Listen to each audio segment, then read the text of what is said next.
Damos comienzo a la sesión de este día con la compañía del profesor Jesús Martín Barbero, de quien ya todos tenemos una información suficiente y esta segunda sesión tiene un aire, tiene una pretensión, digamos lo que mucho más íntima, más próxima para convertirse en la oportunidad de compartir con Jesús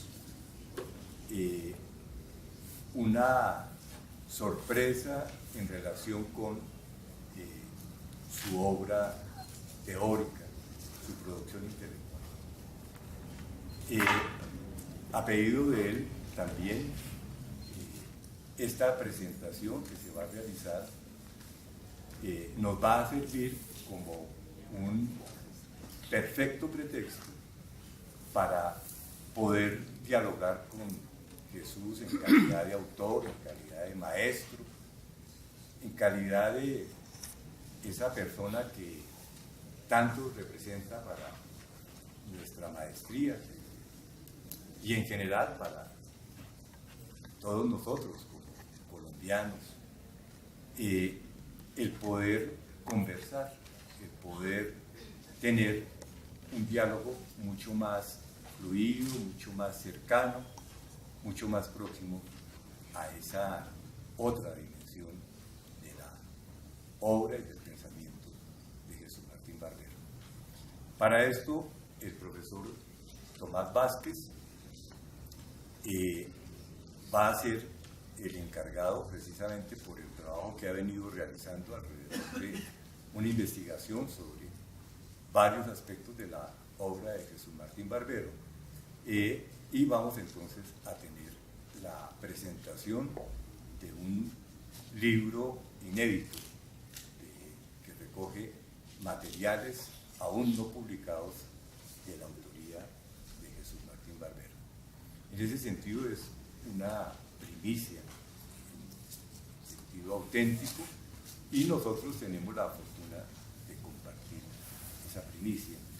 Tomás ha escrito el prólogo del libro con el conocimiento de Jesús, entonces ese es el tema central. Alrededor de esta presentación abriremos un diálogo para poder intercambiar ideas, inquietudes, comentarios alrededor de la obra y en general del pensamiento, de la trayectoria de Jesús Martín Barbero.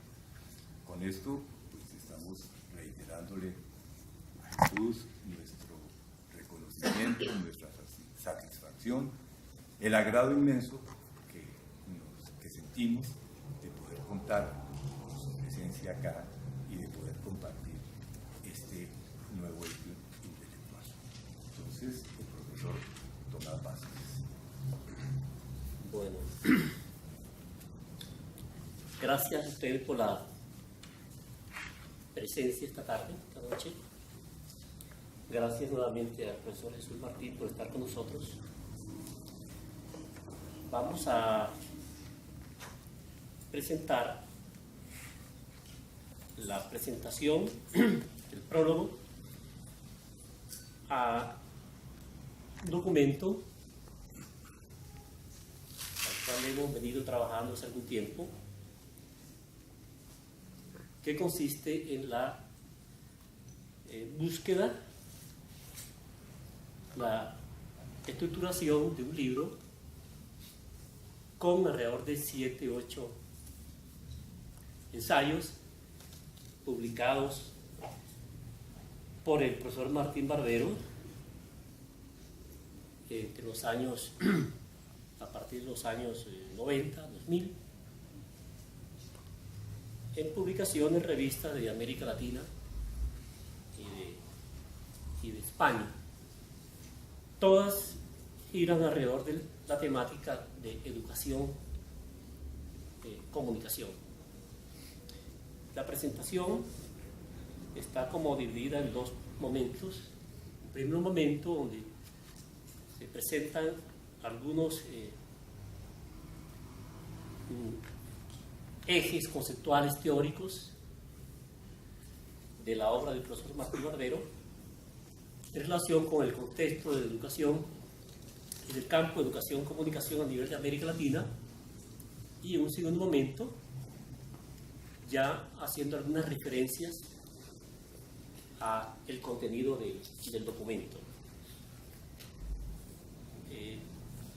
Dice así, entonces, para leer lo que he escrito: el presente libro, que recoge un conjunto de artículos sobre diversos tópicos del campo de educación-comunicación, escritos por el profesor Jesús Martín Barbero y publicados en revistas de educación y de comunicación de América Latina y España, tiene el propósito de ofrecer a la comunidad académica unas hondas reflexiones, unos sugestivos análisis y unas pistas para comprender la compleja e interesante relación entre los fenómenos comunicativos, educativos, políticos y culturales.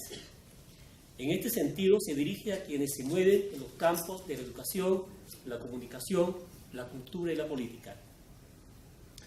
Uno de los elementos del proyecto pionero de Martín Barbero busca interrogar las tecnologías desde los usos orientados por el paradigma de las mediaciones culturales.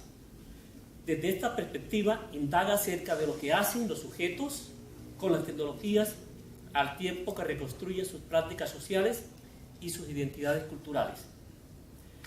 Es desde las prácticas y los usos, esto es, desde los diferentes modos de acceso y adquisición de los saberes, desde donde los medios tecnológicos son resemantizados, cargados de distintos sentidos en el proceso de incorporación a la vida cotidiana de los sujetos. Es decir, que la atención se centra, antes que en el medio, en las relaciones que las personas desencadenan con el medio, esto es, en las mediaciones. Esta postura epistemológica deja ver la heterogeneidad de sentido y el lugar de las tecnologías de la información y la comunicación en la vida cotidiana de las personas, lo que se constituye en una suerte de resistencias espontáneas a las pretensiones de homogeneización de la racionalidad tecnológica de nuestros días. Adoptar la perspectiva de las mediaciones implica entonces, sin desconocer el rol de los medios y de las tecnologías, dejar de lado el mediacentrismo que impide ver la dinámica de la cultura y los cambios ocurridos en las prácticas y los diversos modos en que los sujetos construyen y reconstruyen sus culturas en los procesos de comunicación. De ahí que el eje del debate, cito de los medios a las mediaciones, de ahí que el eje del debate se desplace de los medios a las mediaciones, esto es, a las articulaciones entre prácticas de comunicación y movimientos sociales, a las diferentes temporalidades y la pluralidad de matrices culturales. Cierra la cita de los medios a las mediaciones. Asumir, pues, las tecnologías desde las matrices culturales equivale a ocuparse de las prácticas comunicativas que son las que expresan los sentidos que los sujetos ponen en juego en la cotidianidad y que, a su vez, orientan los procesos de apropiación de los medios. Es sobre la cultura que se estrella la pretendida univocidad de la racionalidad tecnológica al tratar de dejar por fuera la ambigüedad y los conflictos propios de la comunicación humana.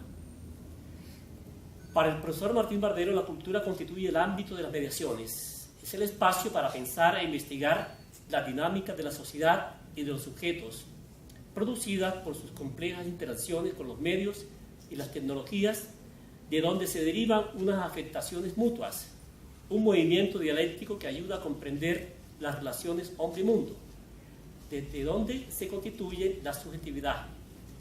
Bajo esta mirada, el desarrollo tecnológico está cambiando tanto la imagen mental del mundo que habitamos, y aquí nos recuerda Merleau-Ponty, como las coordenadas de la experiencia sensible, la percepción del espacio y el tiempo de nuestras experiencias cotidianas se hallan hoy estratificadas según la velocidad del medio tecnológico que usamos.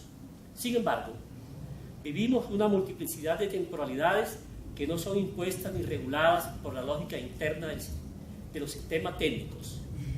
Lo anterior hace pensar que nuestra inserción en el mundo tecnológico es un proceso cultural mucho más complejo y ambiguo que un simple asunto de inevitable adaptación automática.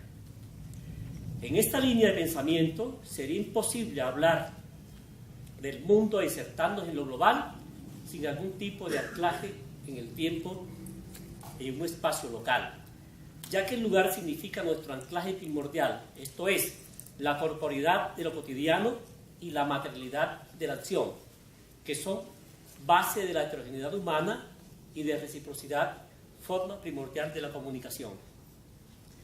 Pensar e investigar la sociedad de la información y la comunicación, entonces, remite antes que a los medios a las dinámicas de las culturas.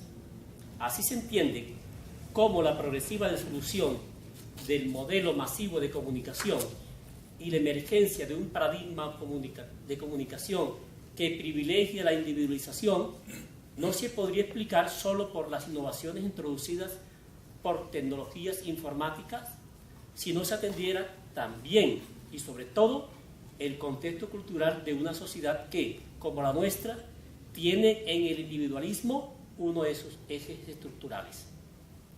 En buena parte, en ello radica el éxito de Internet, de los teléfonos celulares.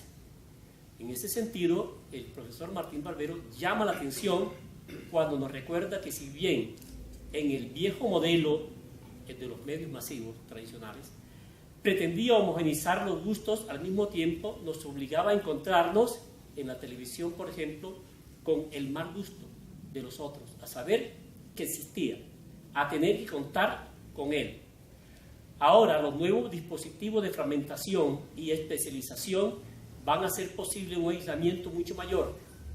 Cada cual, de acuerdo a sus posibilidades económicas, va a poder encerrarse en sus saberes y sus gustos sin tener que enfrentarse en lo más mínimo a la interpelación cultural de los otros. Y la demanda social de comunicación va a poder ser así, confinada y reducida a la venta de información.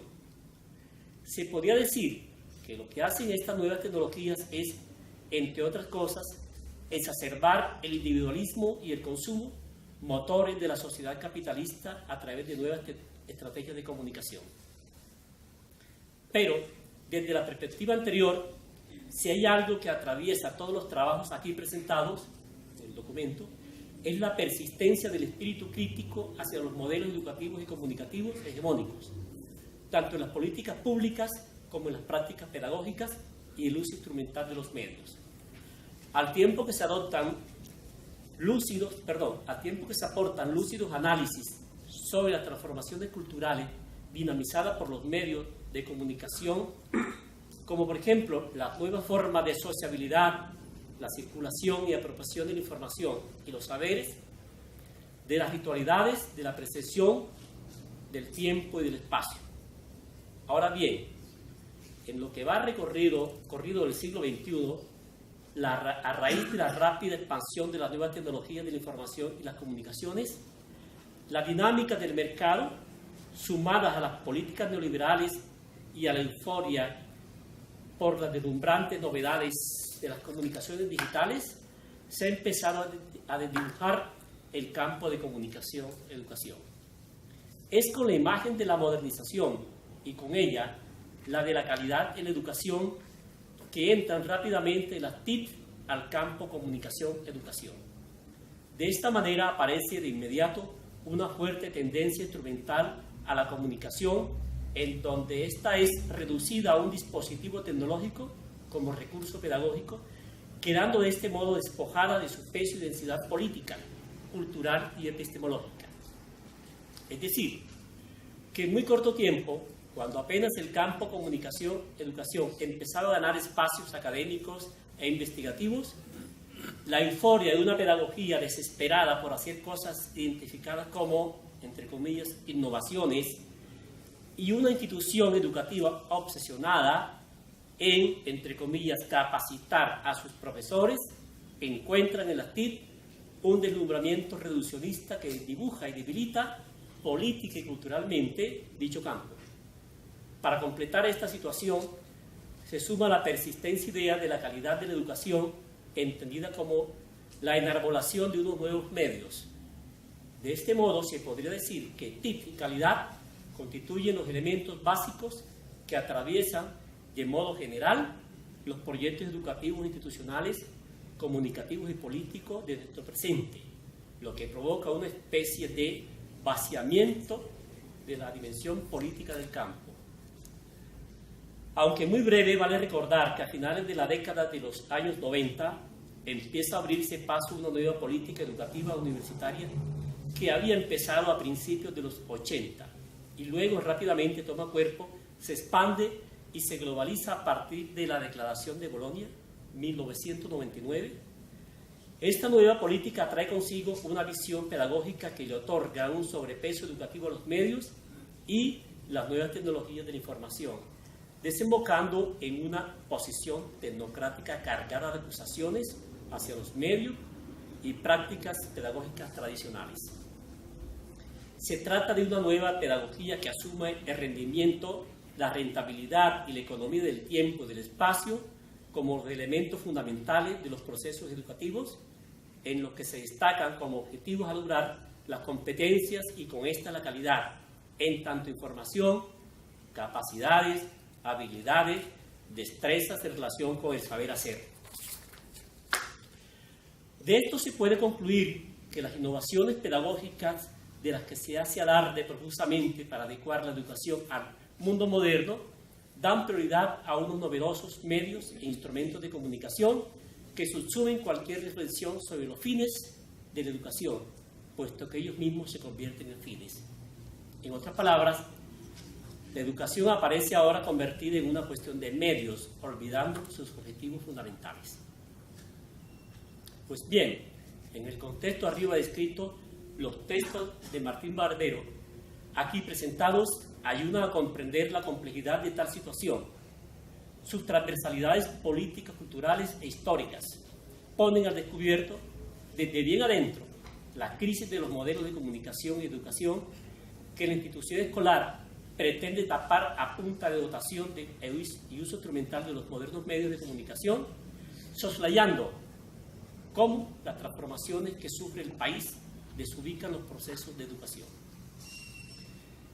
Después de publicar De los medios a las mediaciones, 1987, obra que marcaría, sin ninguna duda, no solo los estudios en comunicación y cultura, sino también el campo de las ciencias sociales en América Latina, su autor dedica parte de su labor reflexiva a pensar el horizonte de las relaciones entre la comunicación, la educación y la cultura. Este tema ya lo había abordado de alguna manera en su tesis doctoral y más tarde a principios de los años 80, cuando ejercía como profesor de la Universidad del Valle. En cuanto a lo primero, lo de la tesis doctoral, mucho más tarde el profesor Jesús relabora algunos capítulos, le da orden y publica estas ideas bajo el título de La educación desde la comunicación, Grupo Editorial Norma 2002.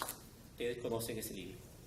Y en cuanto a lo segundo, ese documento que elaboró el profesor Martín Barbero en el año de 1982 para el SENA Regional Cali. Cuando yo lo examiné, encontré aquí un problema que creo que hoy tiene suma validez. Se refiere a que él plantea cómo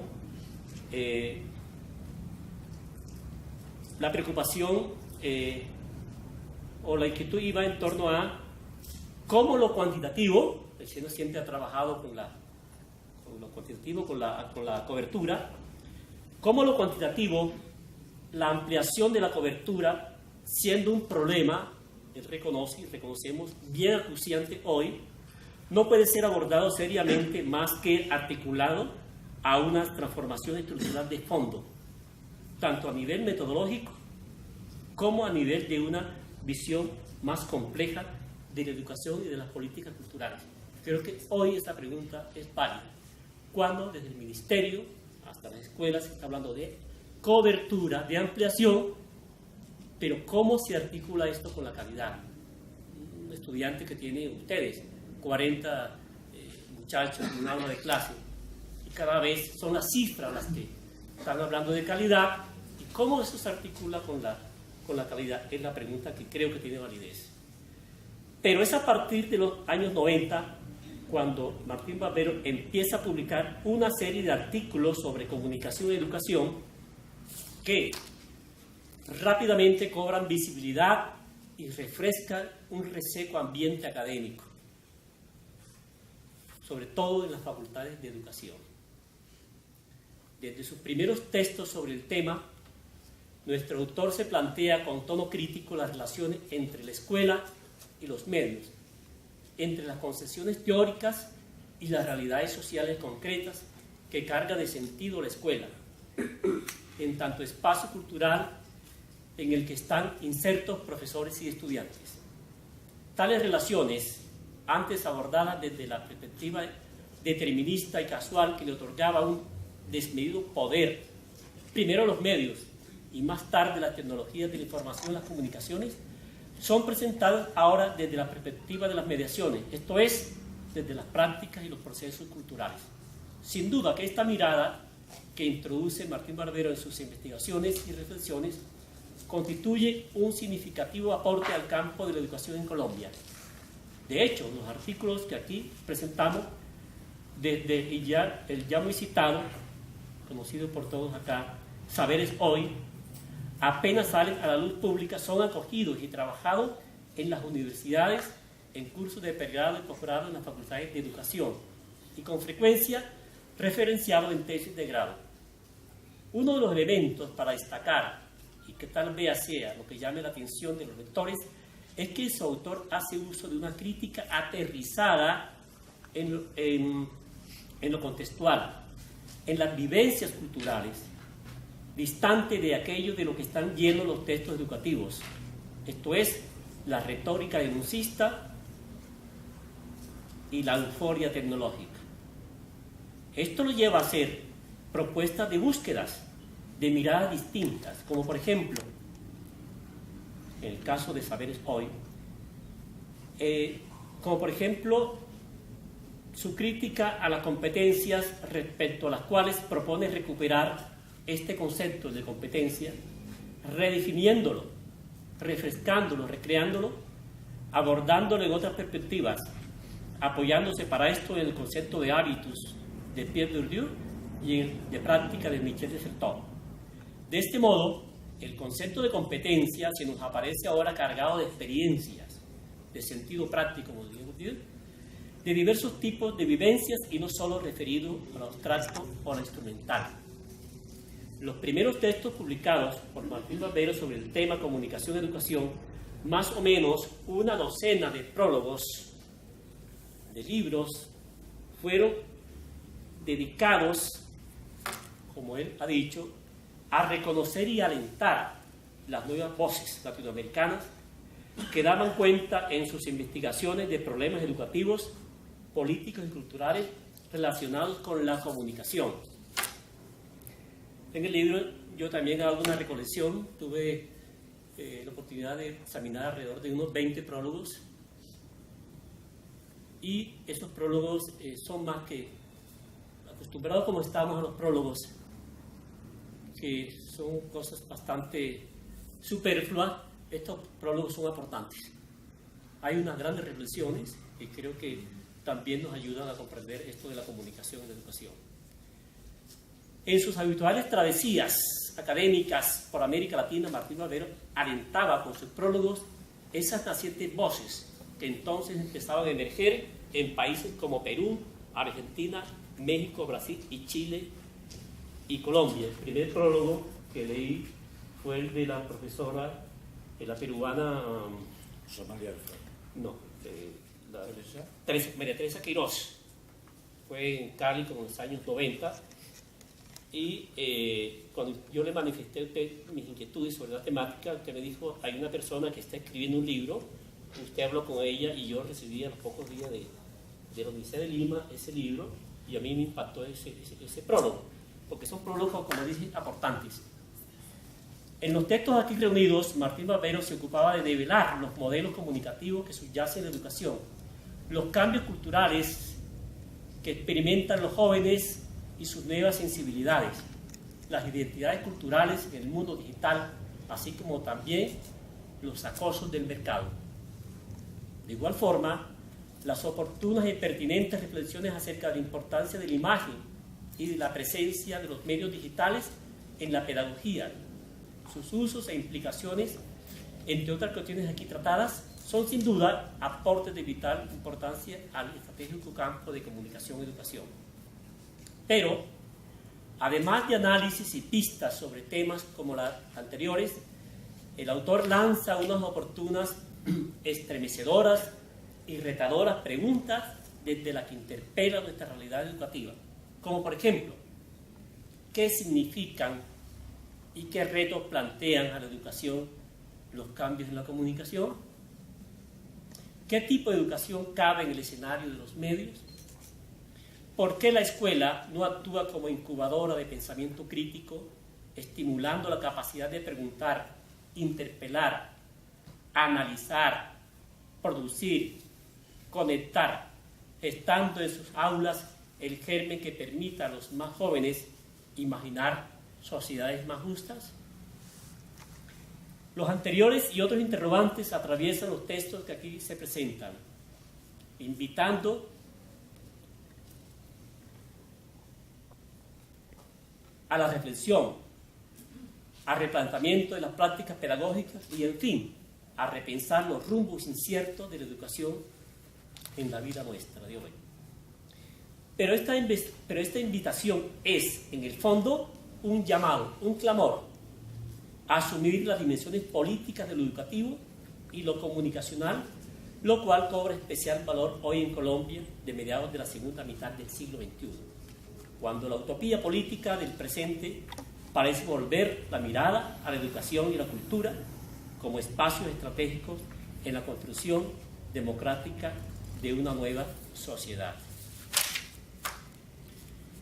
Comprometida con esto último, la maestría en Educación Comunicación de la Facultad de Ciencias y Educación de la Universidad Distrital Francisco José de Caldas quiere, con este documento que presenta la comunidad académica, contribuir en la configuración y el andar ese camino esperanzador. Pero al mismo tiempo quiere rendir un bien merecido homenaje de reconocimiento al maestro Jesús Martín Barbero, cómplice de esta publicación, quien ha sido no solo fuente invaluable en la fundamentación de nuestro proyecto educativo, sino también en la práctica uno de sus más cercanos y constantes admiradores. Muchas gracias.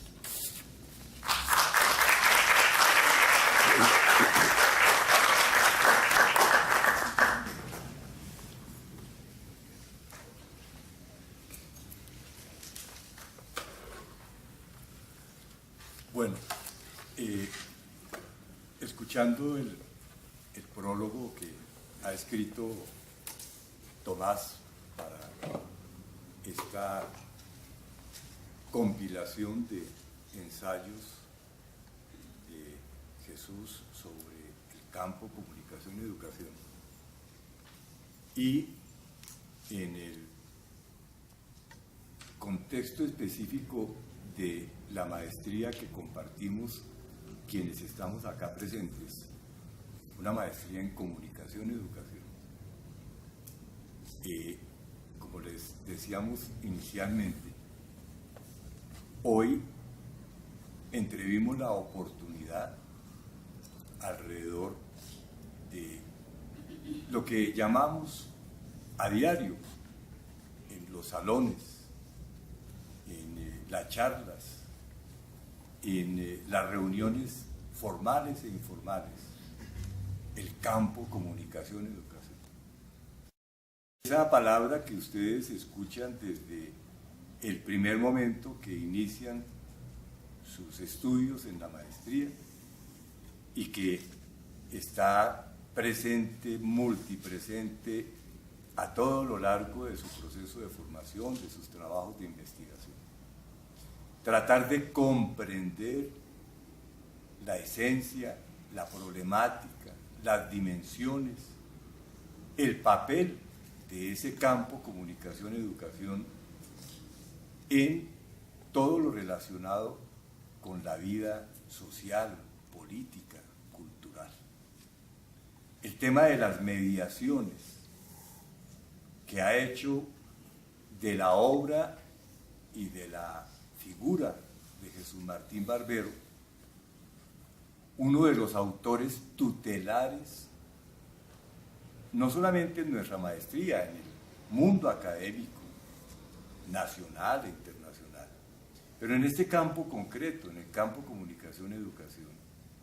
A diario, diría yo, desde los diferentes cursos, estamos conversando de sus ideas, de sus aportes, en los diferentes cursos, en las bibliografías utilizadas por los colegas, en lo que ustedes leen permanentemente. Jesús Martín Barbero es un lugar obligado para el análisis, para la reflexión, para la investigación y la elaboración de sus informes académicos, de sus trabajos de grado. En esa perspectiva, entonces, muchas inquietudes, muchas intuiciones, muchas preguntas y dudas, también seguramente muchas curiosidades que han estado rondando en nuestra comunidad, pues tenemos aquí ahora, a propósito de este prólogo, de estas reflexiones centradas en los aportes de Jesús Martín al campo comunicación-educación, tenemos la oportunidad, como decíamos, de abrir un diálogo. Esa ha sido la manifestación, el deseo de Jesús al aceptar acompañarnos esta segunda noche. Poder encontrarse con sus lectores. Sabemos al mismo tiempo con sus admiradores, con quienes a través del contacto con su obra nos vamos haciendo una serie de expectativas que hoy podemos enriquecer y que hoy podemos confrontar. Entonces, querido auditorio, estamos todos invitados a compartir de la mejor manera nuestras inquietudes con el autor, con ese nombre que tanto tiene que ver con nuestra realidad académica y nuestra cotidianidad formativa.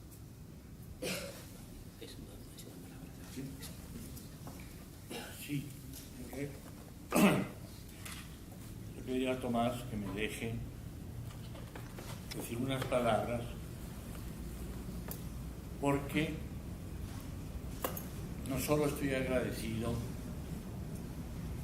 a la Universidad Distrital por la publicación del libro, sino por un largo proceso que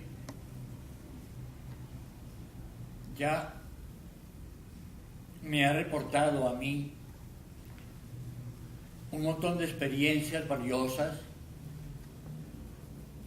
y que comenzó con la Facultad de Arte, cuando un decano, hace ya creo que 10 años, un decano de arte me invitó a hacer una conferencia y me encontré con una universidad que no solo no conocía, sino que en castellano desconocía. Y este encuentro con la Facultad de Artes de la Distrital para mí fue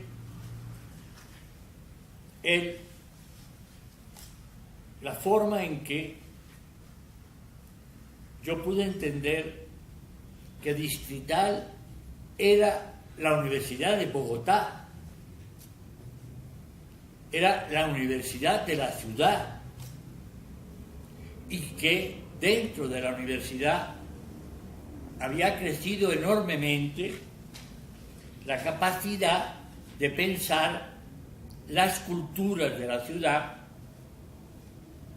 las políticas de la ciudad, las estéticas de la ciudad. Desde entonces he estado participando desde diferentes ámbitos de revista, de libros, de conferencias con la Facultad de Arte. Pero los amigos que están aquí y que son el grupo que creó la maestría con Boris Bustamante, yo quiero agradecerles a ellos porque nos conocimos antes, cuando ellos estaban en otras universidades, y desde entonces yo viví a partir de experiencias de trabajo, de lecturas en común, de libros que ellos me pusieron a leer también, me los dieron a conocer, y esto para mí fue importante. Y yo diría que lo más valioso es que es ya un largo trecho de camino el que llevamos trabajando juntos, así no sea de una manera cotidiana, pero llevamos mucho tiempo y nos hemos ido, creo, enriqueciendo mutuamente. Y quería aprovechar para hacer una pequeñísima introducción al tema que nos reúne hoy, porque yo fui maestro de escuela en mi primera estadía en Colombia entre el año 63 y el año 68. Yo tuve cursos en la Nacional y en la Javeriana, pero creo que la experiencia más importante como maestro fue trabajar durante 3 años seguidos en un colegio de clase media alta, el Liceo Boston, que en ese momento, años 64, 65, 66, era un campo, no existía Niza, ni nada de lo que siguió a Niza, era un colegio de casitas en un cerro mirando a Suba. Y lo que les quiero contar es lo siguiente. Yo experimenté, y esto me ha valido para toda la vida, yo experimenté enseñando historia de la filosofía, lo que significaba. Era un colegio de chicas, de mujeres, lo que significaba llevarles el periódico y ponerles a leer tanto cosas importantes que pasaban en el mundo como cosas importantes que pasaban en América Latina y en Colombia. Esta experiencia de poner a pensar a la gente, que ha sido un poco mi caballo de batalla, enseñar filosofía repitiendo lo que dijeron los filósofos desde Grecia hasta hoy, creo que ayuda muy poco a aprender a pensar con su cabeza. Y eso es, como lo decía ayer, lo que forma sujetos modernos, en el mejor sentido de la palabra moderno. Son sujetos capaces de pensar con su propia cabeza, o sea, de tener ideas propias, modos de percibir el mundo y capacidad de cuestionarlo. Yo, en esa experiencia de 3 años y medio, en ese colegio de chicas, saqué una experiencia preciosa. Yo recuerdo que en esos años fue la guerra del Yom Kippur, cuando Israel masacra en una madrugada entera a toda la aviación egipcia y se apodera de más de la mitad de Palestina. Así se llama porque eso lo crearon los palestinos, y toda la conmiseración que generó el holocausto nazi había permitido la vuelta de los judíos a Israel, pero lo que significó aquella guerra tan lejana para mis alumnas, leyendo los textos de los cronistas que contaban lo que estaba pasando en esos días, el cambio radical de poder y los miles y miles de palestinos que fueron expulsados de sus casas, de sus pueblitos, de sus aldeas, de sus pequeñas ciudades. Les tocó buscar, como hoy los sirios en Europa. Destruido el país, no pueden seguir viviendo allá. Yo recuerdo lo que significó ponerles a pensar a mis alumnas lo que empezaba a pasar con el nacimiento de las FARC y del ELN. Las contradicciones, digo, eran muchachas de clase media alta, pero eso no les estorbaba para poder entender lo que significaba las contradicciones entre un Camilo Torres que se va a la guerrilla y que en su primera salida, una tarde, lo matan y desaparece un proyecto de país. Esa pregunta que se ha hecho Jorge Orlando Melo hace unos meses: ¿por qué en todos los países grandes de América Latina, otra cosa son los gobiernos militares del sur, pero la inmensa mayoría de la revolución política se hizo desde las ciudades? Se hizo creando medios de comunicación de la gente, de los grupos, de las ideologías,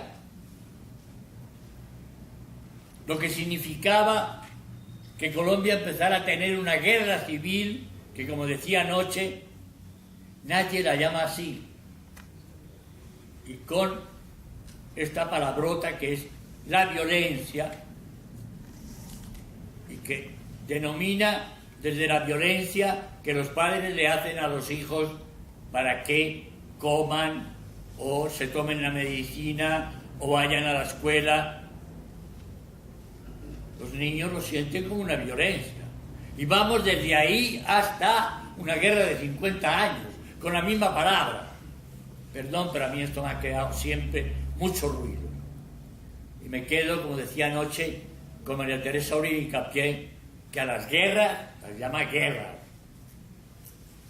Y la mayoría han sido guerras civiles dentro de la sociedad colombiana. Digo, parto de esta experiencia, que me marcó para toda la vida. Lo que significaba para niñas bien ponerles a leer lo que estaba pasando en Marquetalia cuando Tiro Fijo declaró a Marquetalia el Pacho y Guayabero, territorios libres de América. Porque no leían la prensa. En muchas de sus casas no había prensa. Pero después salían a universidades y a ocupar cargos sin haber tenido la menor relación con su país, con las complejidades y las contradicciones de su país. Entonces, lo que yo les quería dejar es esta idea. Miren, durante medio siglo, la educación en Occidente, en la mayoría de Occidente, con valiosas excepciones, no llevaban a la escuela ni la prensa, ni la radio, y menos la televisión. Y el cine era para divertirse. Esto fue un suicidio. El hecho de que la escuela estuviera al margen, o sea, donde podían leer y debatir el sentido de la información que recibían los colombianos, se perdió la oportunidad de formar una generación o 18 generaciones, poniéndoles a leer conjuntamente, al menos sobre los hechos claves que estaban pasando en el país, o a escuchar la radio, o a ver informativos de televisión juntos. Muy pronto hubo la posibilidad de que esos programas se pudieran ver al día siguiente. Se perdió medio siglo sin que la escuela se asomara ni a la prensa, ni a la radio, ni al cine. Yo he preguntado montones de veces, ¿había siquiera una cámara fotográfica para que los alumnos pudieran ejercitarse como creadores de imágenes? ¿Qué colegio tenía cámaras fotográficas para que los alumnos pudieran contar su historia, al menos en imágenes, ya que no se les dejaban contar por escrito, porque las tareas que les ponían no tenían nada que ver, en la inmensa mayoría de los días, con su propia vida? Perdimos medio siglo ahí y yo pienso que ahora lo que quedó fue una concepción instrumental.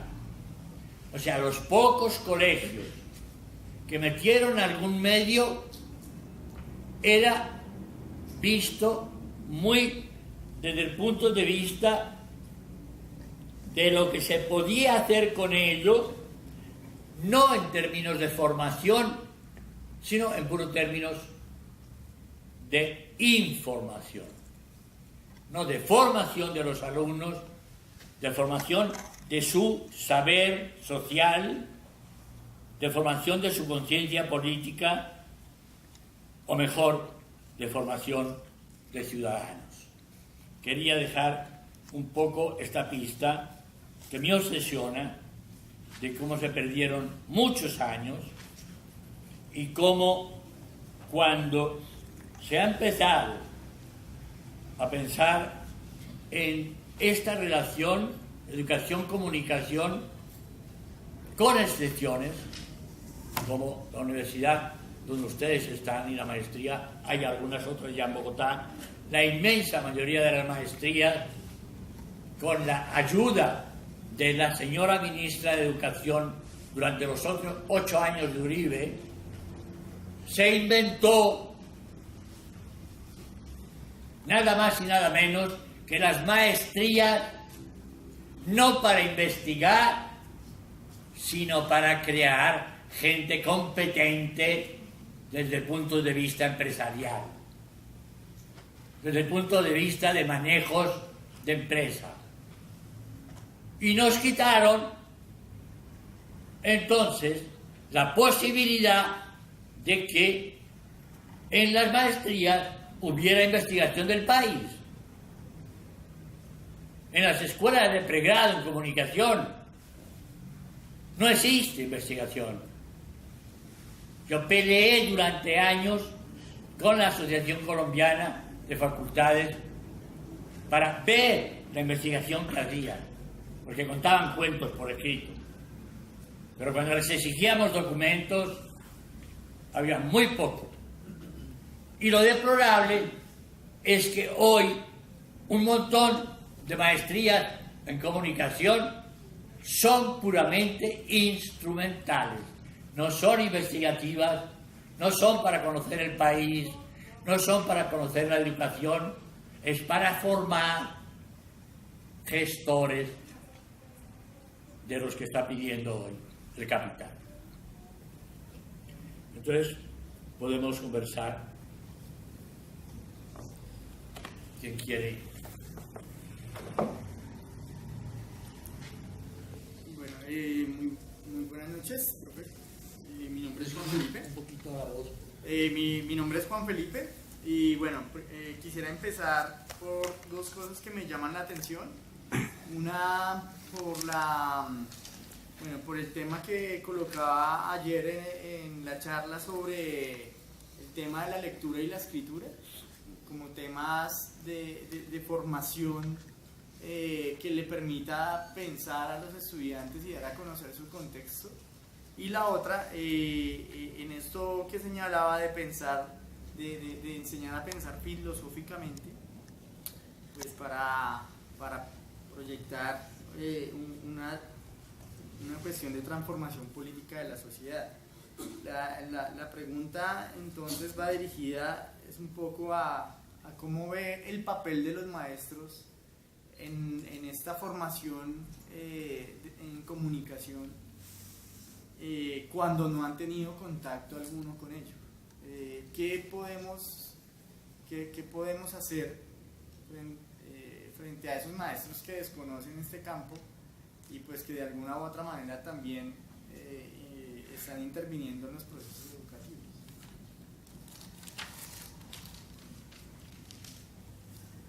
A ver, hay un hecho bien claro, y es que, salvo raras ocasiones, como por ejemplo cuando vuelven de vacaciones, a los alumnos de secundaria que tienen mucho que contar, no se les incentiva para nada a contar su vida, sus sueños, sus problemas, y realmente lo que posibilitó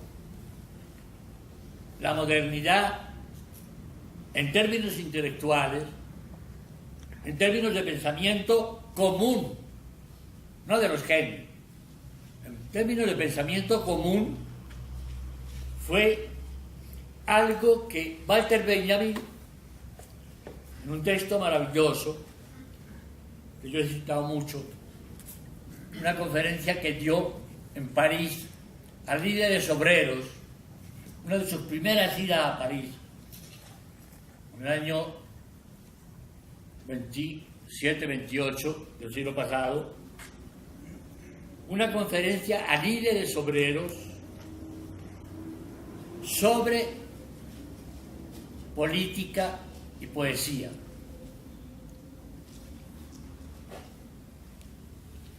En esa conferencia, Walter Benjamin plantea que se estaba viviendo en ese momento, en Centro Europa, se estaba viviendo un clima de cambio profundo acerca de lo que significaba, de un lado, lo que significaba la profesionalización del escritor, O sea, el reconocimiento social y salarial, diríamos, de una profesión que era el escritor. Pero Walter Benjamin plantea que esto llegaba tarde porque, dice él, así textualmente, en esa época montones de gente estaba lista para pasar de lector a escritor. Es decir, había un montón de gente que quería escribir, no ser escritor profesional, pero quería escribir, quería contar.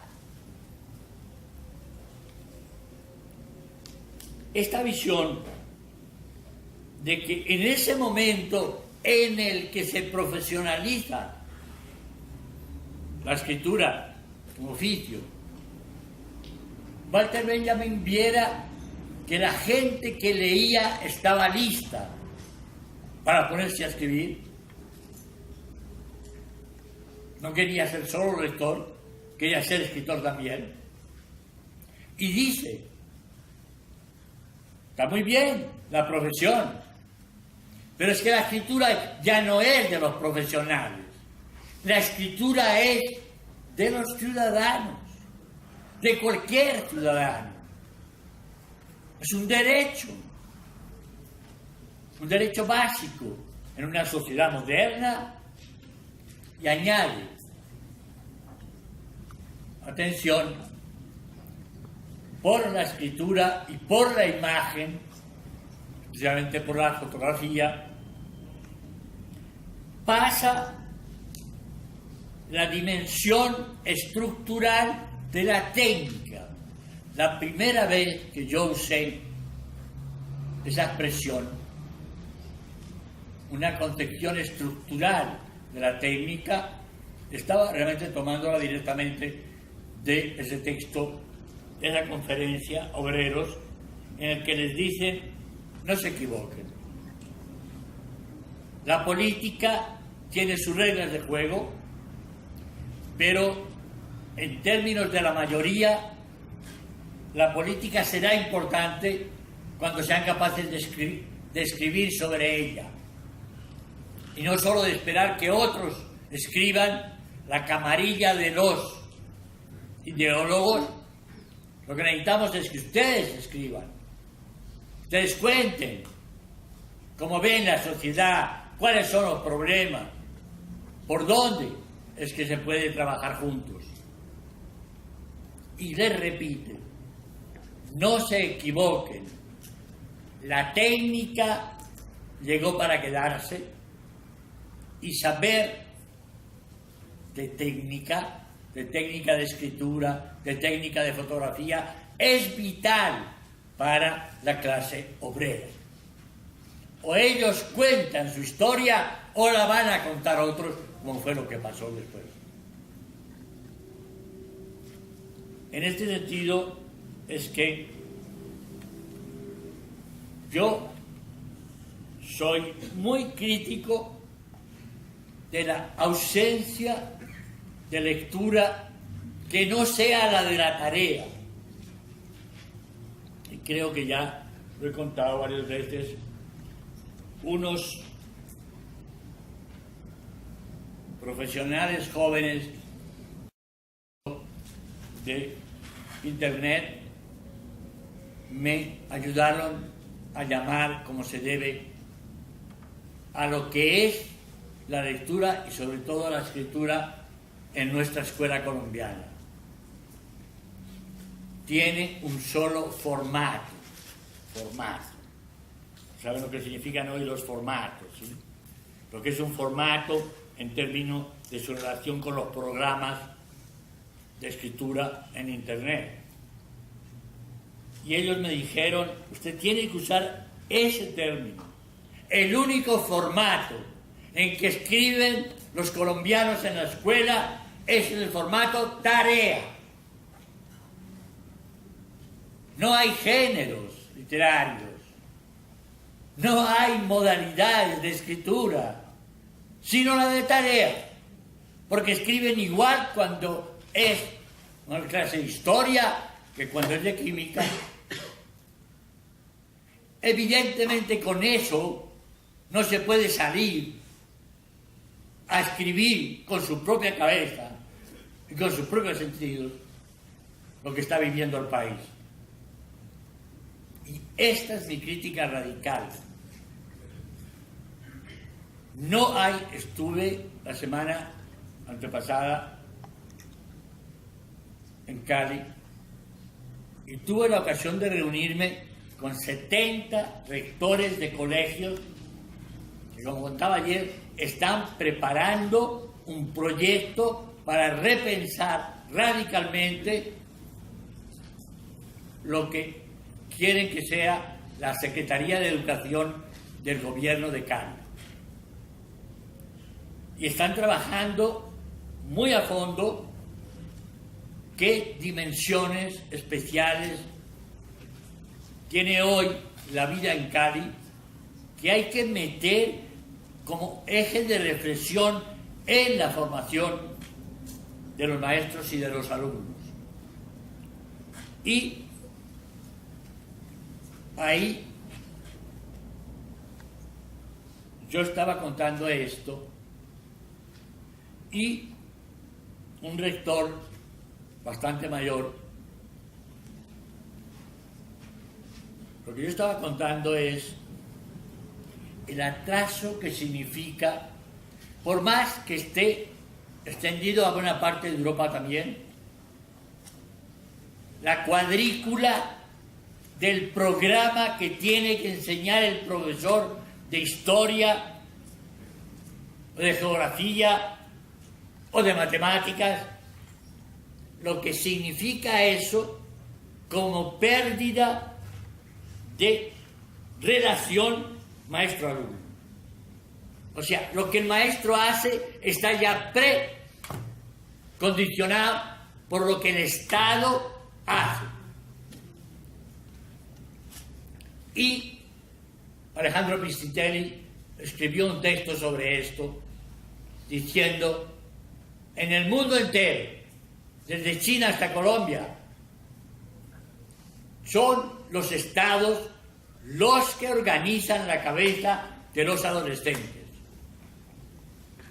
Ellos, con una programación que obliga a los maestros a dictar de A a B el día 1 y a dictar de B a C el día 2, y hay de que no lo haga porque entonces no cumple el programa y entonces está poniendo en peligro su profesión. La frase de Piscitelli fue: esa es una dimensión clave del poder del Estado y el Estado no va a renunciar por gusto a eso. Tendrá que ser la sociedad la que le arrebate al Estado esta capacidad absurda de programar por día, por hora, por semana lo que hacen los maestros. Digo, cuando yo estaba diciendo estas cosas, un rector viejito me preguntó con todo el cariño, me dijo: profe, ¿y qué hago yo mañana cuando llegue al colegio? Dígame, ¿qué hago? Porque eso es la estructura de la escuela. Ahí está todo. Cada cual sabe lo que tiene que hacer. Lo saben los maestros, lo saben los alumnos. Si nos quedamos sin eso, ¿qué hacemos? Esa era la pregunta. Si nos quedamos sin eso, sin esa cuadrícula, yo le dije: nos quedamos con la lectura y la escritura, la matemática, la química y la física, y lo demás lo dejamos allá. Pongan a la gente a leer y permítanle que aprenda a escribir contando su vida. Si no hay escritura expresiva del sujeto, no habrá sujetos ciudadanos. Sin escritura expresiva, sin un mínimo de capacidad de invención, de autoría, no somos seres humanos. Los seres humanos han conquistado el derecho, a pesar de su vida, no solo como repetidores, sino como autores, como inventores, como creadores. Yo estoy en un proyecto que estoy apoyando y que arrancó en UNESCO ya hace unos años, para que desde la primaria los maestros dediquen mucho tiempo a observar qué es lo que mejor hace un niño o una niña, lo que más le gusta, lo que quiere. ¿Por qué? Porque Mozart no nace todos los días, pero gente que puede hacer música y disfrutarla, desde luego.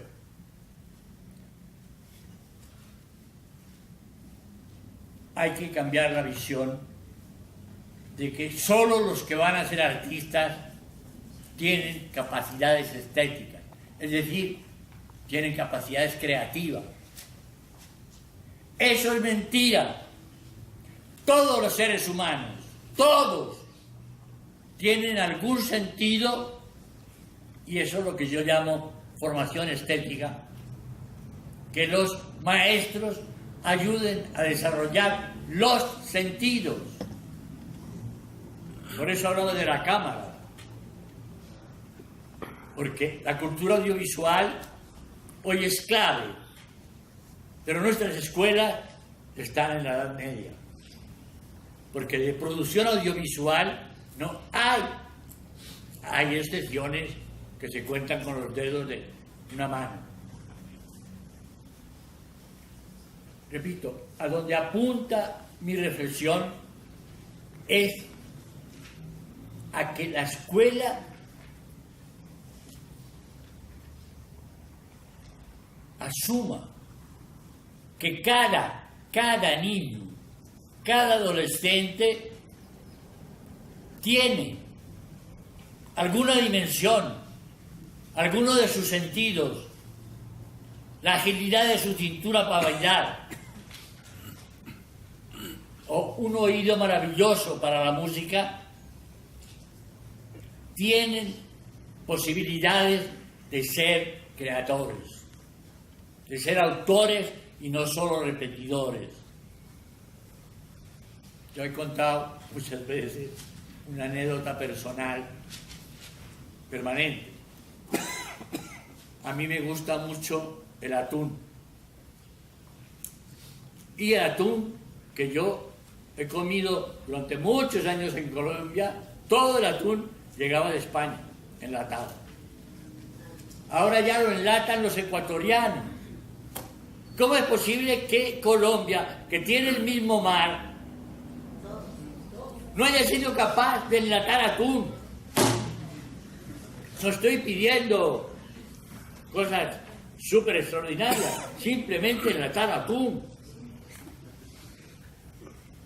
que es una comida cada vez más extendida, porque el atún en latas pequeñas permite agilizar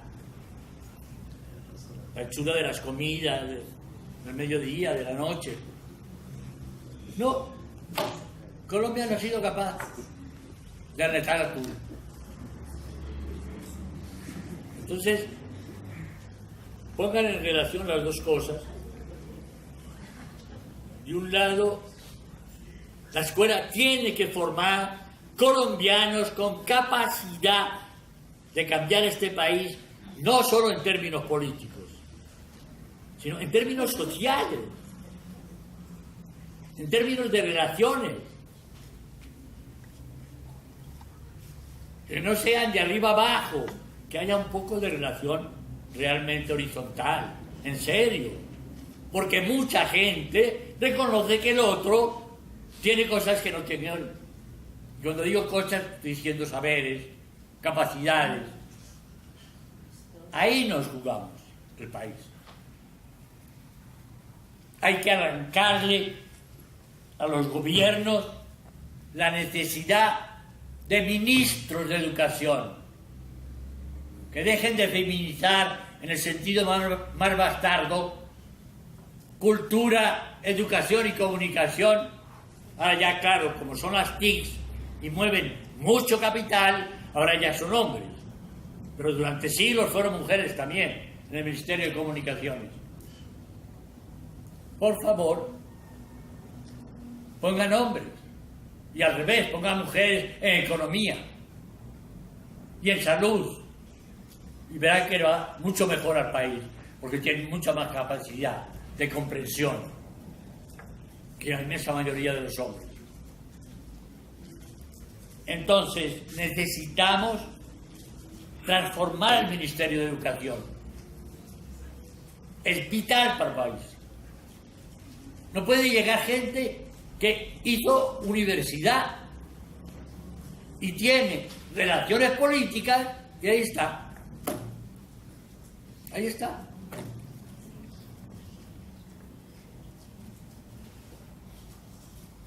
Yo me enzarcé en una polémica con una ministra de Educación hace unos años, que me dijo con toda tranquilidad: yo sé lo que necesita este país. Dios mío. Si encima de la ignorancia se tiene esa soberbia, o sea, me miraba de arriba abajo, pero 3 kilómetros más arriba. Y segundo,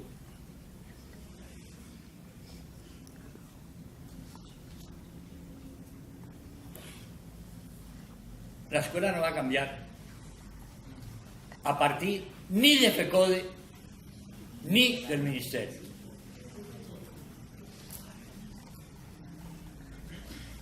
No sé si algunos de ustedes habían pensado que FECODE o el Ministerio podía cambiar la educación del país. La van a cambiar los maestros. No hay vuelta. Maestros y maestras. Yo estuve el año pasado celebrando los 10 primeros años de una ONG argentina que, algo que tiene mucho que ver con las relaciones que yo he tenido con esta maestría y que me permitió en una invitación traer a Silvia Basser, que junto con otro amigo crearon una ONG con el objetivo de que la escuela tenga una emisora para una sola cosa: para poner al barrio en relación con la ciudad, para hacer que los maestros trabajen de la mano con la gente del barrio para saber muy bien qué derechos tienen en salud, en vías, en lo que sea, en cultura.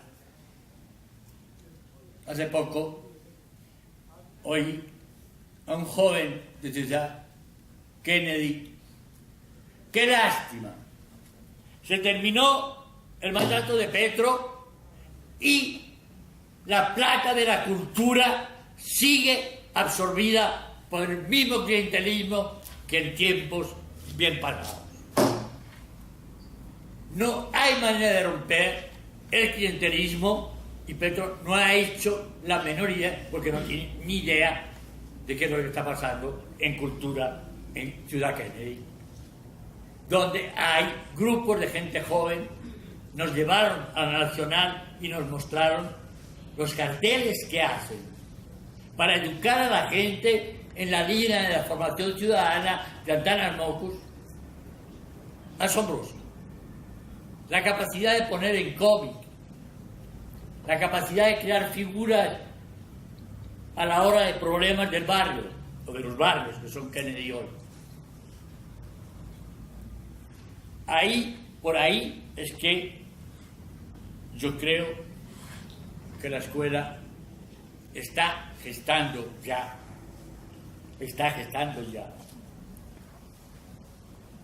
un modelo de enseñanza y de aprendizaje mucho más democrático, mucho más respetuoso de las capacidades, los gustos, las posibilidades de las diferentes clases sociales en la escuela. En eso, lo que iba a contar, que me pasaba, es que en la celebración de una ONG, 10 años nada más, pero que ya está presente en todo el país, estuvo sentado, callado, hasta el final, el ministro de Educación de Argentina, escuchando como uno más. La conferencia central fue mía. Y al final el ministro dijo unas palabras de alguien que lleva años viviendo el mundo de la educación en la base, desde la secundaria, en Buenos Aires. La humildad de ese ministro, contándonos las experiencias que había visto esa tarde en un barrio y lo contento que estaba de ver cómo la escuela está transformando las tecnologías realmente en una mediación social, en una mediación cultural, entre viejos y jóvenes, entre mujeres y hombres, entre padres y hijos. Si no sirve para eso, ¿para qué? Esa es mi respuesta. Y perdone que me alargara, pero me enganchaste en un tema.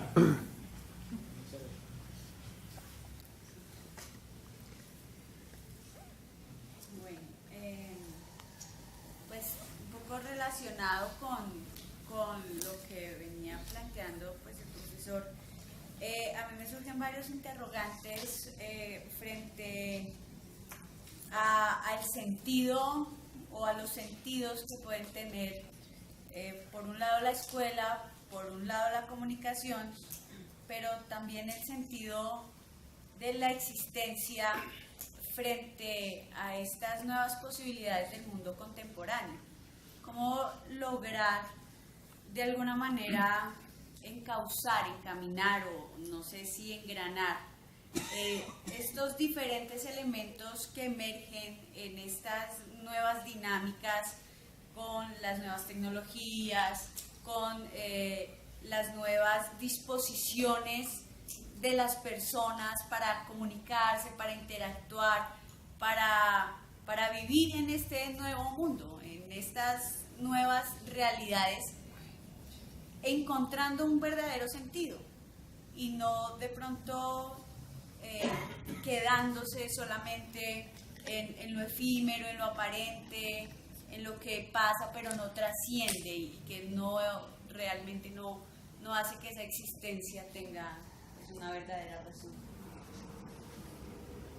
Antes de responderla, diría, empecé diciendo que perdimos medio siglo en un desconocimiento radical de los medios. La escuela era otra cosa.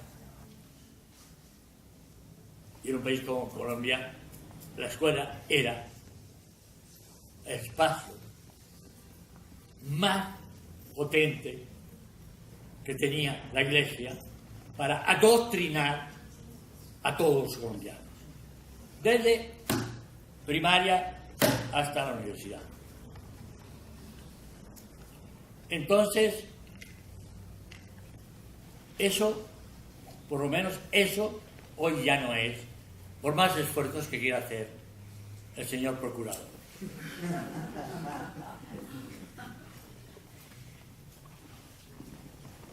Lo que hoy yo le respondería es, ¿sabe lo que tenemos que hacer? Escuchar. Dedicar un montón de tiempo a escuchar a los adolescentes, a escucharlos, preguntarlos. Esas dimensiones de la vida que usted estaba nombrando, ¿cómo las viven ellos? ¿Qué significa para ellos Facebook? ¿Sí? ¿Qué es? ¿Qué es eso? ¿Con qué palabras los nombran? Lo que sienten, lo que resienten cuando hay cosas que no es. No tenemos otra para cambiar la escuela. Es ponernos a la escucha del momento tan difícil que viven hoy nuestros adolescentes. O sea, un país que empieza a tener papá y mamá fuera de la casa. Le entrega a la escuela todo, toda la formación, por más que tengan el sábado y el domingo. Pero ya sabemos lo que hacen la mayoría de los padres cansados: coger a los niños, irse a un centro comercial y después llevarlos al cine. Si es que hay una película que pueden ver. O sea, la familia estalló. Más que le pese a la Iglesia, la familia que estalló era el 17º modelo de familia del mundo. O sea, el mundo ha pasado por montones de modelos de familia. Y la familia occidental que nosotros hemos conocido es un modelo que no tiene más de 50 años. Si leen Pulgarcita, el libro que le recomendé ayer de Michel Serres, van a encontrar cosas que les van a hacer reír, pero les van a dejar asustados. O sea, ¿cómo? Empecemos por el año 1900. El promedio de vida en los países más desarrollados de Europa, Inglaterra, Alemania, Francia, Suecia, ¿saben cuál era el promedio de vida? 50 años. ¿Saben cuál es el promedio de vida de buena parte de Europa, de esa Europa? 80. En un siglo. En un siglo de higiene y de curación de enfermedades. La gente vive 30 años más, en promedio, especialmente las mujeres, que siempre han durado más, han sido más capaces de soportar.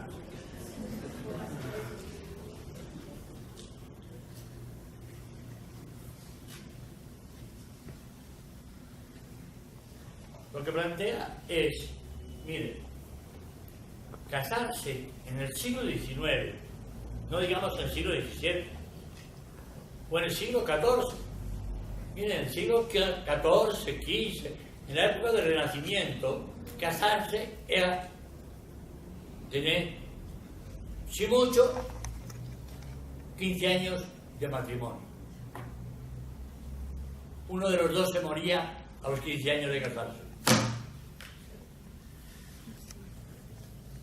Si el promedio era 50 en 1900,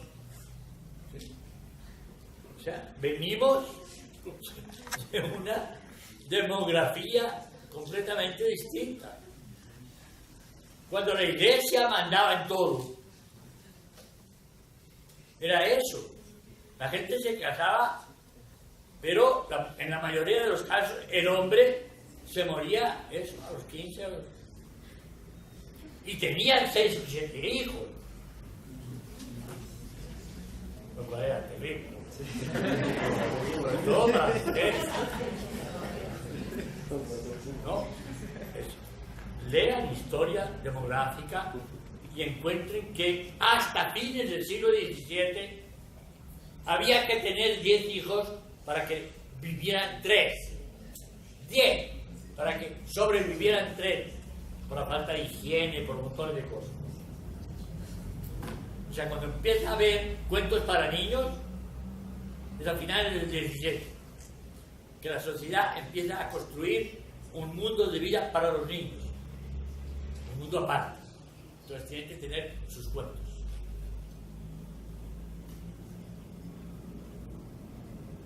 Hoy no tenemos otra, porque ha cambiado de tal manera que la gente se casa y pueden vivir juntos 40 años, 50 años y sobrevivieron los dos. Se casan a los 18. Actores de colombianos se casan a los 15 en la costa, que son mucho más avanzados.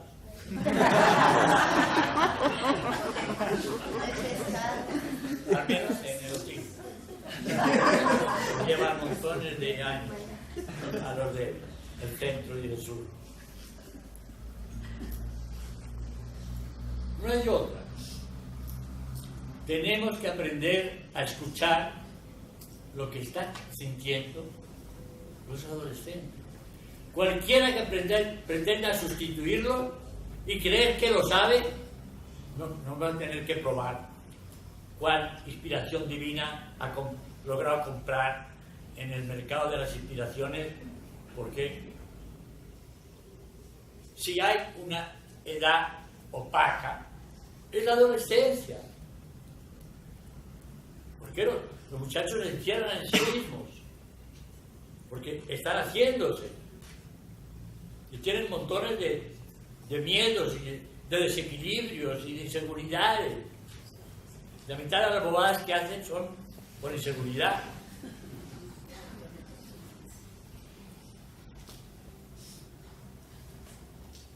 No hay otra. Habría que dedicar montones de horas de la escuela a hablar con ellos. Dedicar horas de clase enteras, varias a la semana, en que ellos puedan contar, poner problemas claves, poner dimensiones claves de la vida sobre la mesa y decirles, hablemos, ¿qué está pasando?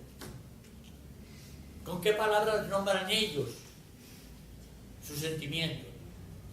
¿Tienen idea los maestros del vocabulario real con el que nombran la vida íntima, la vida familiar, la vida amical?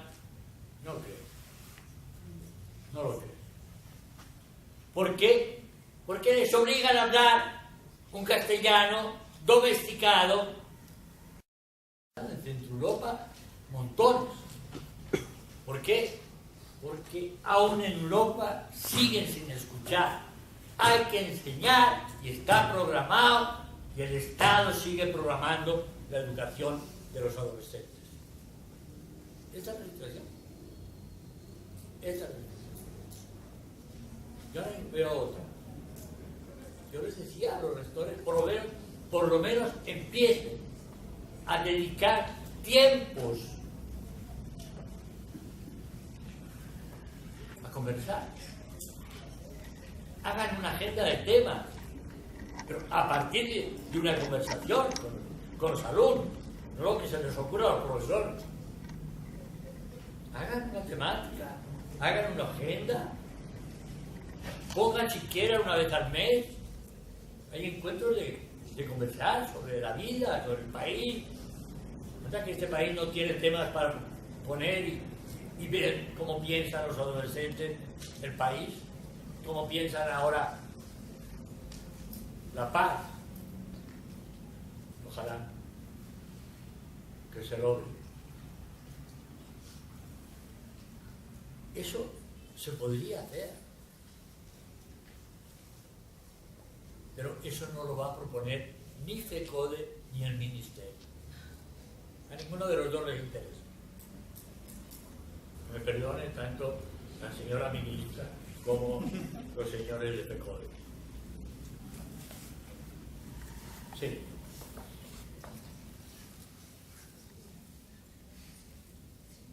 Sí. Buenas tardes. Sube un poquito la voz porque... Buenas tardes, buenas noches ya. Soy estudiante de la línea de Cultura Política de la Maestría en Comunicación y Educación. Tengo varias preguntas, voy a tratar de seleccionar cuáles son las más pertinentes al nivel de la conversación en la que estamos. Esta era la tercera, pero para conectar con el tema que estaba comentando el profe, y es sus opiniones sobre los esfuerzos en el campo de comunicación y educación que han tenido los informes del Centro Nacional de Memoria Histórica y el Centro de Memoria, Paz y Reconciliación, que como sabemos, digamos, en este contexto de lo que se llama el posconflicto, el posacuerdo, han sacado una serie de documentos muy largos y, digamos, muy divulgados, y pues como para conectar el tema de la paz, o sea, su balance sobre estos informes, pues, digamos, partiendo del hecho de, digamos, de si se conoce.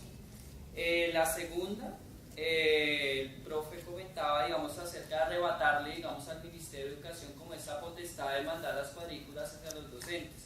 Pero a mí me preocupa que más allá de los gobiernos, los que yo siento que tienen las líneas editoriales en nuestro campo de la comunicación y educación son las editoriales.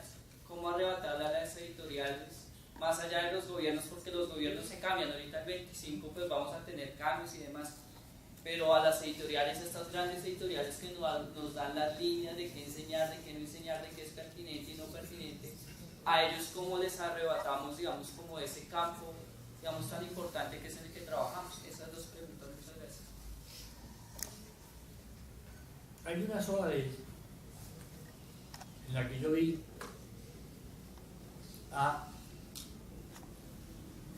no a un ministerio, pero a una institución importante de Bogotá, pero para el país, como es la Biblioteca de San Arango, la celebración del segundo centenario de la independencia,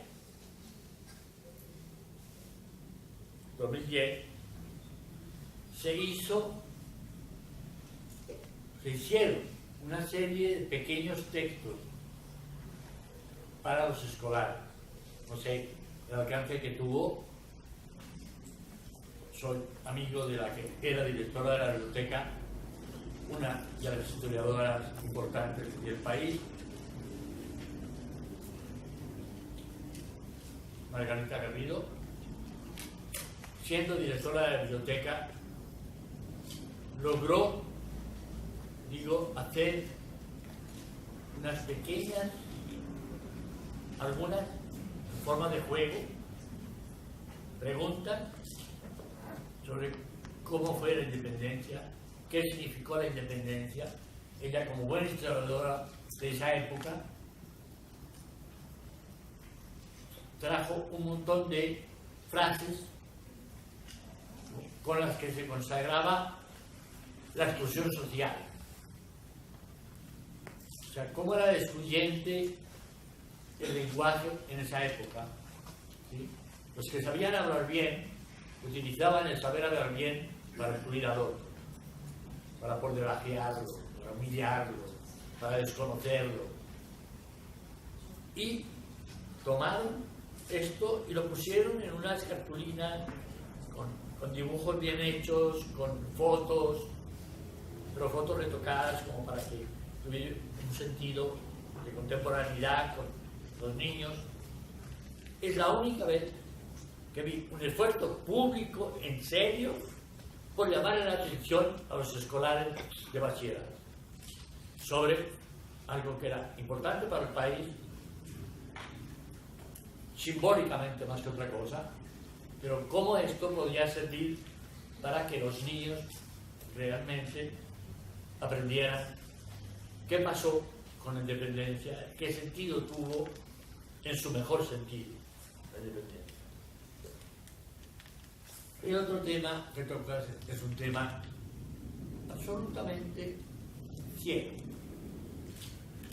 porque los intereses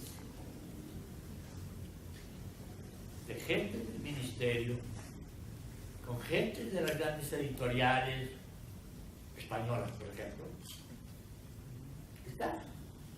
Está. O sea, ahí hay vanguardia. Sin duda. Y gorda. Porque las cantidades de textos que se proporcionan a las escuelas es enorme. Es enorme. Entonces, yo diría que no hay otra. El magisterio tiene que romper, no solo denunciando cuando se vean los casos concretos, ¿sí?, particulares, sino juntándose para hacer los libros que creen que están necesitando los alumnos. Eso está pasando en el mundo entero. En el mundo entero hay editoriales hegemónicas y hay editoriales subalternas que no llegan hasta donde llegan las hegemónicas, pero friegan a las hegemónicas. Al menos le crean alternativas a los alumnos, a los profesores, a los padres de familia. Claro, eso en una Europa en la que los padres de familia leen lo que están leyendo sus hijos. Yo dudo que hoy, cuando las mujeres también salen a trabajar temprano y invierten 3 o 4 horas en autobuses para devolverse a la casa, puedan llegar a tener tiempo para leer lo que están leyendo sus hijos en la escuela. O sea, para mí, el fracaso de Petro es este. El que más grande es este. La movilidad de Bogotá es el tiempo de las mujeres en Bogotá. O sea, se animan a salir de la casa, pero resulta que ¿con quién dejan los niños las horas que van a tardar en bus para regresar a su casa? Esto es una tragedia, papá. Yo tengo una empleada doméstica que los dos, hijo e hija, han estudiado la pedagógica. Pero 3 o 4 horas desde donde viven, a la entrada de Ciudad Bolívar, pero un barrio con una cierta autonomía,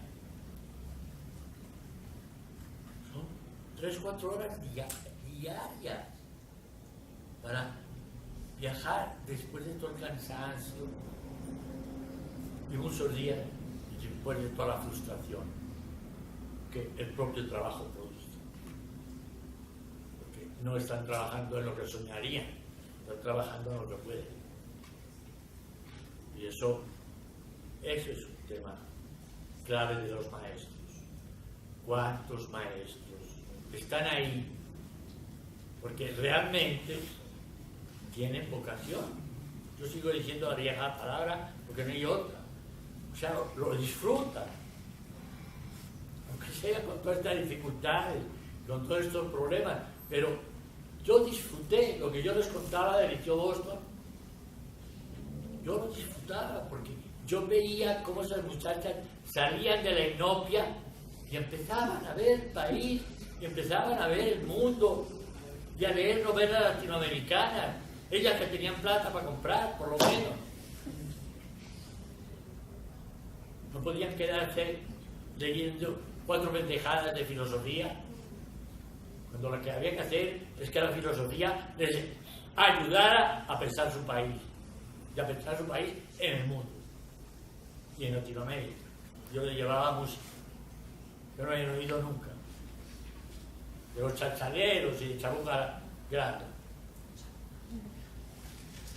O sea, uno podía hacer, y me dejaron, en una clase de filosofía, me dejaron poner música y poner pequeños sketches de cine. Hay muchas cosas que los maestros pueden hacer, más allá de lo que el pensum y los programas les obligan a hacer. Pero no es una lucha de clases, pero casi. En el sentido figurado del deber. Había otro que le pedía. Sí. Buenas noches. Voy a volver al atún a través de un relato. Junté algunas palabras y planteo mi pregunta. En la misma línea de los productos, quiero relatarle la pregunta que le hice a mi mamá cuando vino de la tienda. ¿Y cómo le fue? Todo subió, todo está caro. Y uno escucha que en los noticieros dicen que el país está bien, pero vayan ellos a hacer el mercado. Y luego dicen los políticos que ellos sí van a pensar en la gente. Hay un país político, hay un país politiquero, hay unos ciudadanos y hay unas realidades cotidianas en donde los medios de comunicación, a través de su poder, en un país como Colombia que está sesgado y polarizado, donde la información se masifica, se atomiza, ¿cuál es el reto que tiene el campo de comunicación y educación en la formación del sujeto político, tanto en la escuela, entendiendo que el campo de comunicación y educación también está en la calle y está ahí, presente en la vida de todos? Pues creo que de eso hemos estado hablando ya, pero añadiría una sola cosa. Yo creo que el tiempo que se viene para Colombia no puede ser simplemente un tema de calle, porque lo va a ser. Los politiquillos que tenemos saben poco, pero aprovechar las ocasiones saben. Para su negocio, de paso, a lo mejor le dejan algo al país. Yo creo que este tiempo que viene es el tiempo para, de un lado, ayudar a todos los que podamos a recobrar la memoria,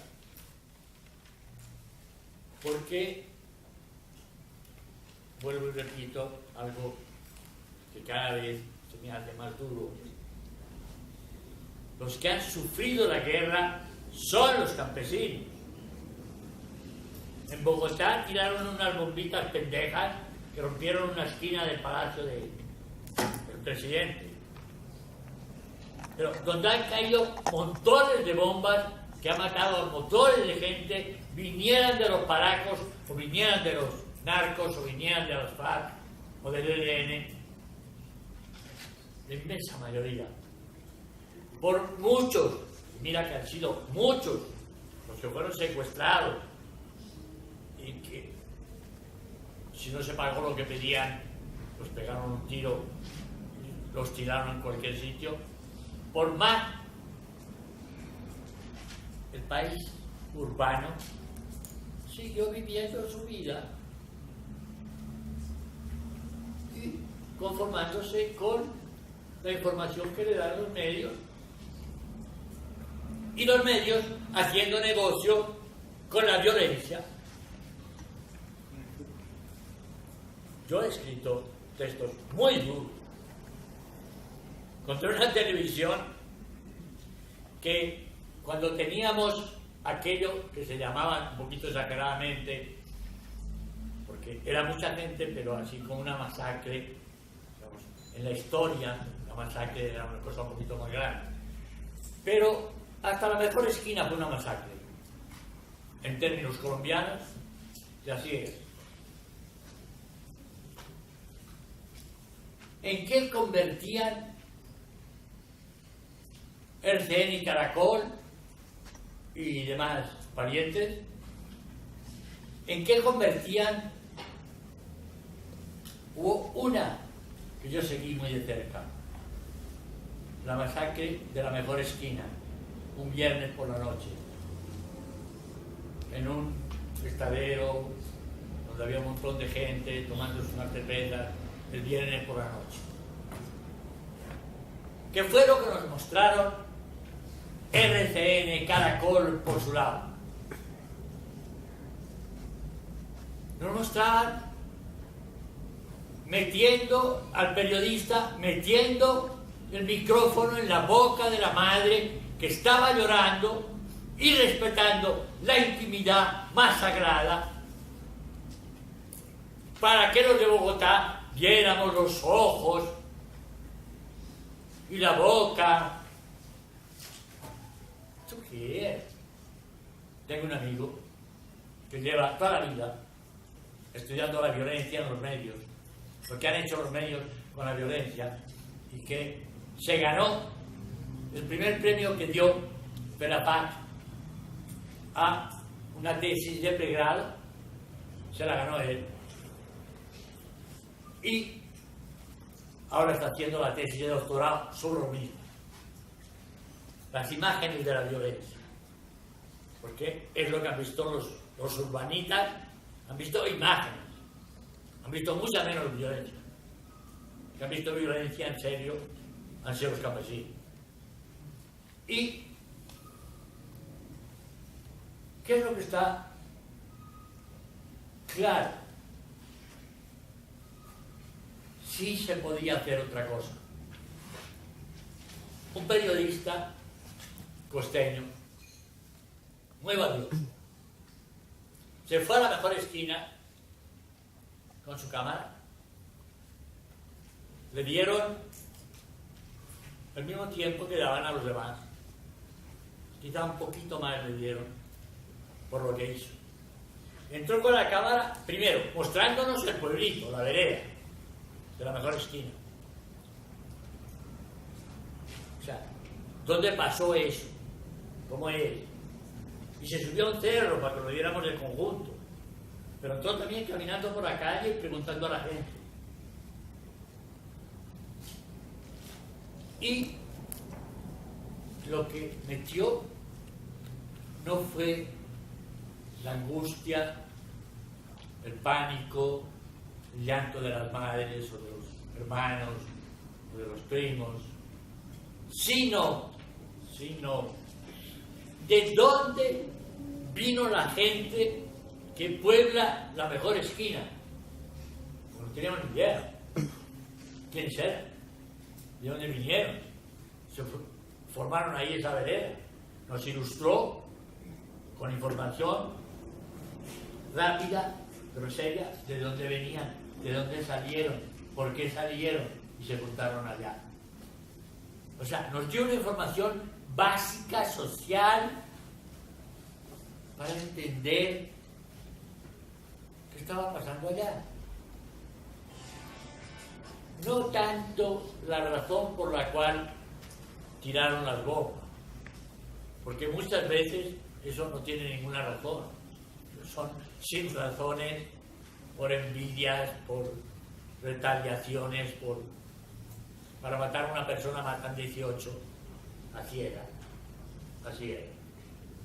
Lo de la mejor esquina. Querían matar a 2 personas, mataron a 18. Porque tenía que quedar claro quién mataba en esa región. Eso es lo que se buscaba. Entonces, yo creo que si hubiera periodistas que se la jugaran no a utilizar la violencia para negocios de RCN, no olvidar en la vida. La iglesita de Cádiz, en la salida hacia el sur, que se tomaron, no me acuerdo si fue creo que fue y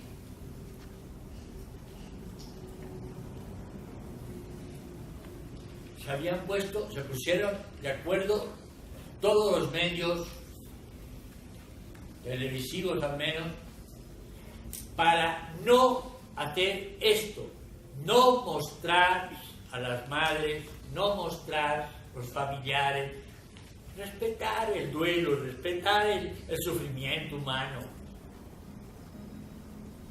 Porque evidentemente parece que el morbo es tan grande que eso atrae muchos espectadores. Ese es el negocio. Cuanto más violencia, cuanto más tragedia, más espectadores. Pero se pusieron de acuerdo para que no iban a hacer eso. Cuando devolvieran a los que habían secuestrado, había una amiga en ese secuestro, una amiga profesora del departamento que yo dirigía en la Universidad del Valle.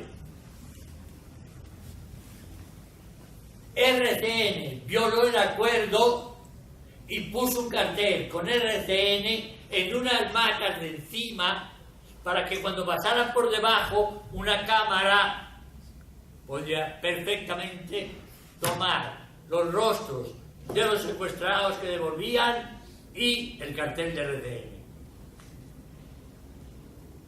Nadie dijo una palabra.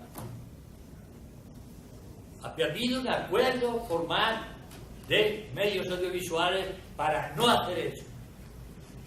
RCN lo violó, nadie pide cuentas. ¿Quién pide cuentas en este país? Esa es la otra cara. ¿Qué periodismo independiente tenemos? ¿Qué? Sin la cantidad de periódicos y sin tantas páginas. Oye, en México yo podía leer 2 o 3 periódicos distintos. Y en Buenos Aires lo puede leer también. Hay periódicos distintos.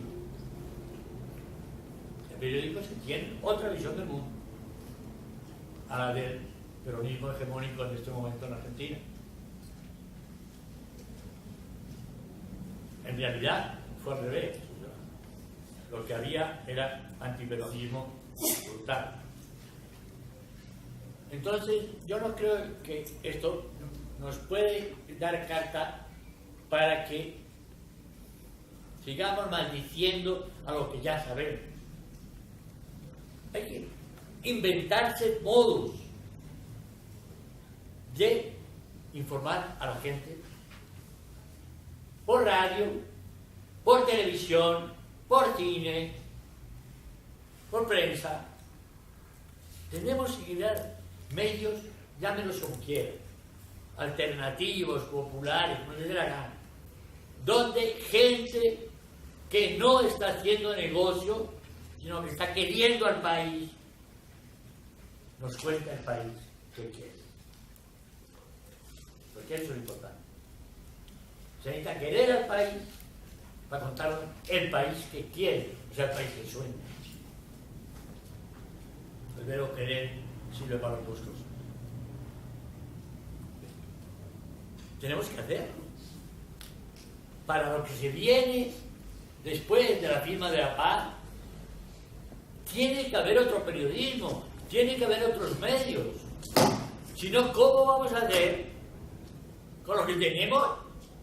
Olvídate. Será toda una burla al país. Si queremos que el país participe, hay que darle imágenes e información que realmente le ayuden a entender qué nos ha pasado para tener una guerra de este calibre, de 50 años. Estamos batiendo récord. Nos van a dar el Nobel de Guerra. Ningún otro país ha tenido tantos años seguidos de guerra civil, no de violencia, de guerra civil. Esto es. Terminamos.